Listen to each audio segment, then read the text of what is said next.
Bonjour, nous allons aujourd'hui aborder un carrefour biologique majeur. Une transition inéluctable et profonde qui s'opère autour de la cinquantaine, loin des clichés.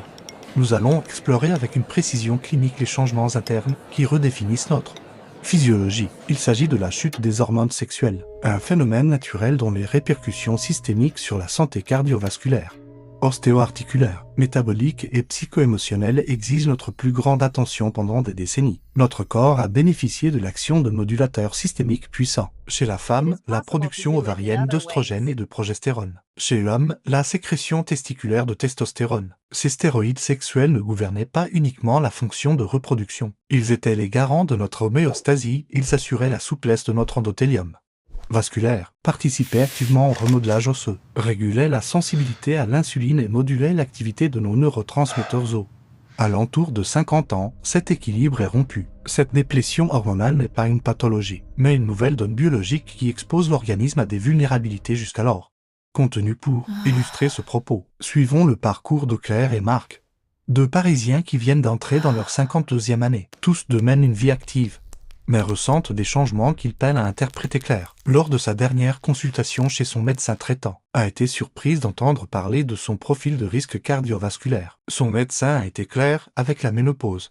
La protection endogène conférée par les œstrogènes a disparu. Son risque relatif de développer une maladie coronarienne rejoint désormais celui d'un homme. Cette protection agissait à plusieurs niveaux, vasodilatation des artères, contrôle du cholestérol. Sans elle, on observe souvent une augmentation des lipoprotéines de basse densité, l'LDL et une rigidification progressive des parois artérielles. Marc, de son côté, a reçu les résultats de son dernier bilan sanguin. Son médecin a pointé une légère dyslipidémie avec une inversion du rapport HDL, LDL et une tension artérielle qui tend vers la limite supérieure de la normale. La baisse progressive de sa testostérone y est pour quelque chose. Cette hormone joue un rôle dans le maintien de la masse maigre et limite le stockage du tissu adipeux au niveau viscéral. Son déclin favorise insidieusement l'installation d'un syndrome métabolique sur le plan ostéo-articulaire. Claire se plaint de polyajalyse matinale. Ce ne sont pas de simples douleurs de vieillesse. C'est le résultat direct de la carence œstrogénique sur la synthèse du collagène et sur l'inflammation synoviale. Mais le danger le plus silencieux est osseux. L'équilibre entre les ostéoblastes, les cellules qui construisent l'os, et les ostéoclastes,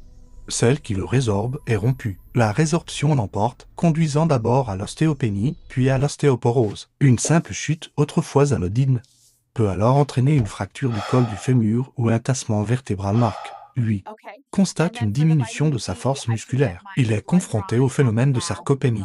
La perte de masse et de fonction musculaire liée à l'âge accélérée par le déclin androgénique. Moins de muscles signifie un métabolisme de base plus faible. Le corps brûle moins de calories au repos.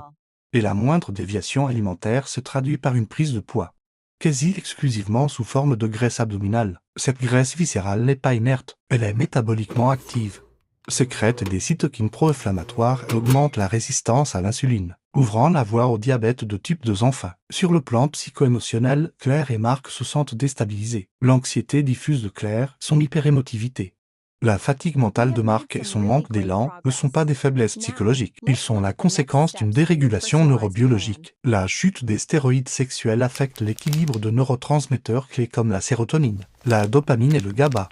Elle perturbe également l'axe hypothalamo-hypophyso-surrénalien, notre système central de gestion du stress, entraînant une production accrue de cortisol, ce qui exacerbe l'insomnie et la labilité de l'humeur. Ces observations cliniques sont validées par des données épidémiologiques robustes. La Haute Autorité de Santé le confirme, les maladies cardiovasculaires deviennent la première cause de mortalité chez la femme après la ménopause. Les études en rhumatologie montrent une augmentation exponentielle du risque fracturaire lié à l'ostéoporose dans les 5 à 10 ans qui suivent l'arrêt de la fonction ovarienne. Face à ce constat, l'inaction n'est pas une option. La médecine moderne ne propose pas d'attendre l'apparition des pathologies, mais d'adopter une stratégie de prévention et de gestion proactive. Cette stratégie repose sur une collaboration étroite avec votre médecin et sur des interventions éprouvées. La première étape, non négociable, est le dépistage et le suivi médical. Un bilan de santé de la cinquantaine complet est fondamental. Il doit inclure un bilan lipidique complet AL, un dosage de la glycémie AG et de l'hémoglobine glyquée,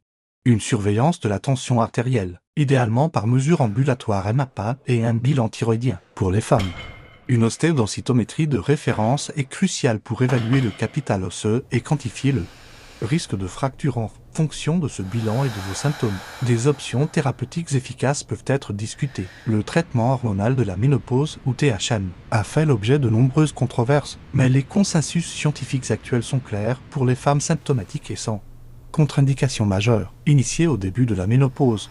Il reste le traitement le plus efficace contre les troubles du climatério, prescrit aux doses minimales efficaces et après une évaluation rigoureuse du risque individuel, incluant mammographie et bilan de coagulation. Il prévient la perte osseuse et améliore significativement la qualité de vie chez les hommes présentant un déficit androgénique avéré avec des symptômes cliniques. Une thérapie de substitution par la testostérone peut être envisagée sous strict contrôle médical. Ces approches médicales ne sont cependant optimales que si elles reposent sur un socle hygiéno-diététique irréprochable. L'alimentation doit être repensée, privilégier un régime à faible charge glycémique, riche en fibres, en polyphénols et en oméga-3.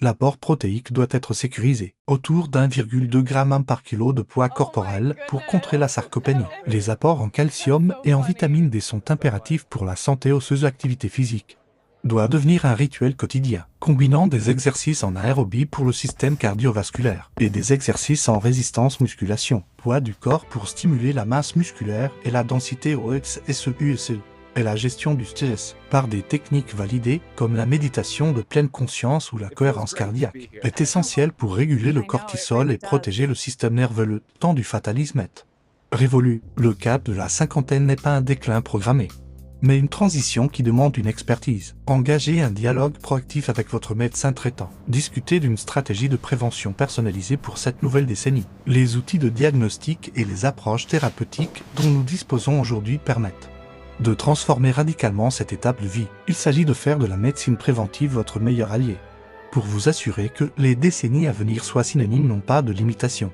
mais de vitalité et de bien-être. Votre trajectoire de santé est entre vos mains. Agissez en connaissance de cause dès aujourd'hui.